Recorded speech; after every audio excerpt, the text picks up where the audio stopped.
In this video, I'll show you how to insert a word count in your Word document.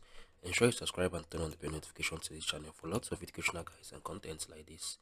At first, you need to be logged in to your Microsoft Word documents, right? So I'm going to show you how you can insert the word count to this page, right? Now what you need to do, you need to highlight this. This only works if your Microsoft Word is updated till the most current date, right? Once I've highlighted this document, click on the review. Once I've clicked on review, click on this word count. You will be displayed with the information you need about this page. Pages, 1 pages, 18 words, character with no spaces, 84, characters with spaces, 104, paragraphs, 1, section 1. So this is how you can insert word count in your Microsoft Word document if it's on the most current updated Microsoft Word application. If you found this video helpful, share your thoughts below in the comment section. I'll see you guys in the very next one.